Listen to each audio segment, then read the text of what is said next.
तेजस्वी यादव खुद कह रहे हैं, उन्होंने टीवी 9 से ही बातचीत करते हुए कहा, मैं मुख्यमंत्री जब बनूंगा, महागठबंधन की सरकार आएगी और मैं मुख्यमंत्री बनूंगा।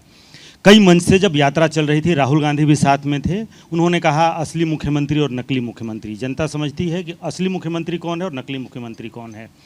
तो तेजस्वी यादव खुद को घोषित कर रहे हैं, आपको परहेज क्यों है?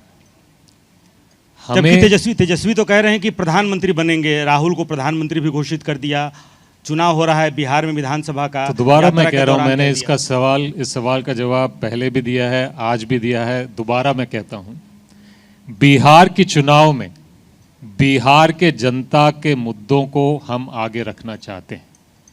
हम जनता को ये बताना चाहते हैं कि जब वोट चोरी होती है तो जनता के मुद्दों पे सरकार काम नहीं करती।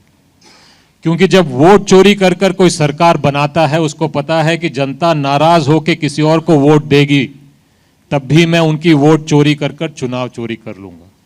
इसीलिए वोट चोरी जब होती है और सरकार बनती है तो वो सरकार बेरोजगारी कम नहीं करती है, वो महंगाई कम नहीं करती है, वो क्राइम कम नहीं करती है, वो पेपर लीक कम नहीं करती है, वो किसान का दुख दर्द कम नहीं करती है, वो महिलाओं का सुरक्षा बढ़ाती नहीं है। तो हम जनता को यह समझाना चाहते हैं कि इंडिया गठबंधन मेरिट स्टूडेंट है। हम उनके काम कर कर, उनके लिए काम के वादे और योजना पे हम उनका विश्वास जीतना चाहते हैं। हम वोट चोरी कर कर नहीं जीतना चाहते हैं। ये बात जनता समझने लग गई है और जनता ये बात समझ रही है कि जब वोट चोरी होता है तो हर एक समस्या, हर एक दुख दर्द का समाधान नहीं होता। और हम इस चुनाव के माध्यम से साबित करना चाहते हैं कि जनता के सामने दो विकल्प हैं। एक विकल्प इंडिया महागठबंधन है, जो मेरिट स्टूडेंट है, जो अपने मेहनत, अपने काम के आधार पर वोट ले रहा है। दूसरा पेपर लीक स्टूडेंट है, जो वोट चोरी कर कर सरकार चुराने की बात करता है, तो वो कभी उनका काम नहीं करेगा। नहीं, पर कर्नाटक आप जीते फिर भी आप वोट चोरी कहेंगे, बीजेपी मेजॉरिटी में नहीं आई तब भी आप कहते हैं वोट चोरी है। अब तो विपक्ष ये कह रहा है कि राहुल गांधी वाइस प्रेसिडेंट के ओथ सेरेमनी में नहीं पहुंचे, वो संविधान को नहीं मानते हैं। आपको लगता है उनका नहीं पहुंचना जायज था, संविधान सम्मत? वोट चोरी हो रही है, ये हमने सबूत के साथ, प्रमाण के साथ, एक बार नहीं कई बार हमने ये बात रखी है। वोट चोरी के बावजूद हम सरकार बना रहे हैं, इसका मतलब यह है कि जनता का आशीर्वाद एक तरफा था। वोट चोरी हो रही है, ये महाराष्ट्र में हमने दिखाया सबूत के साथ, सवाल पूछे गए। कर्नाटका में हमने दिखाया, यहां भी हम बता रहे हैं कि वोट चोरी हो रहा है, अलग अलग प्रदेशों में हो रहा है। वोट चोरी की प्रक्रिया कैसे शुरू हुई है, कब शुरू हुई है, यह मैं आपके माध्यम से बताना चाहूंगा।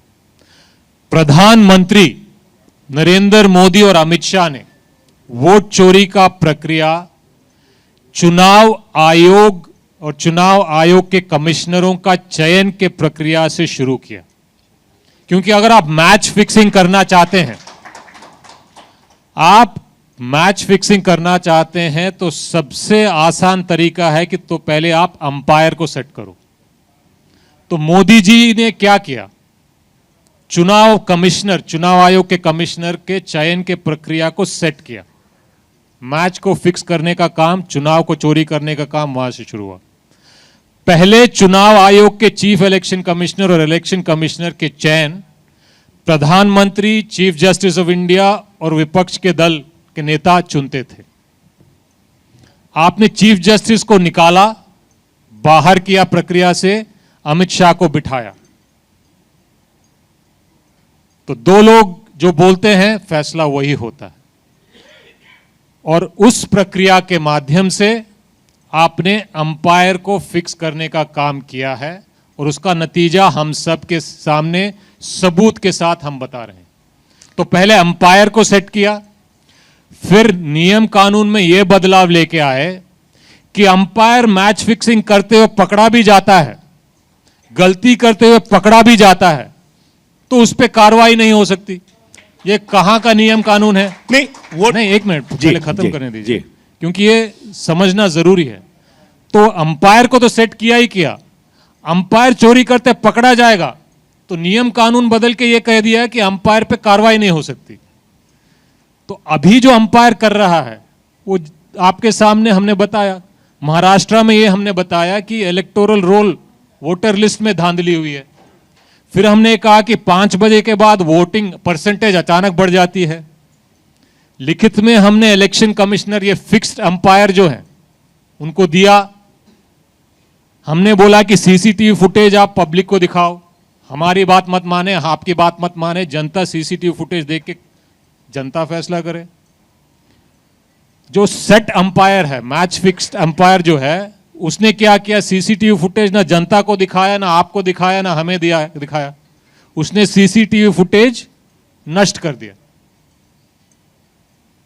तो ये जो प्रक्रिया है ये हर तरीके से, अब मैं काउंटिंग डे पे आता हूं, चुनाव के दिन पे जो धांधली होती है, चुनाव से पहले जो धांधली होती है, फिक्सिंग होती है, मैंने बात किया। जिस दिन वोट की काउंटिंग होती है वहां भी मैच फिक्सिंग करते हैं। एक उदाहरण आपके सामने रखता हूं। मोदी जी वाराणसी से एमपी का चुनाव लड़े थे। 7-8 राउंड तक कांग्रेस की उम्मीदवार लीड कर रहा था। उसके बाद अचानक लाइव अपडेट वेबसाइट पे होने बंद हो गए।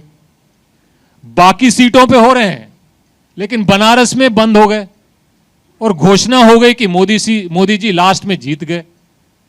मतलब अंपायर को सेट किया, अंपायर पकड़ा जाता है तो उस पर कार्रवाई नहीं हो सकती। वोटर लिस्ट को कैप्चर किया, चुनाव के दिन आप धांधली करते हो, काउंटिंग के दिन आप ठीक धांधली है, करते हो। फेयर है।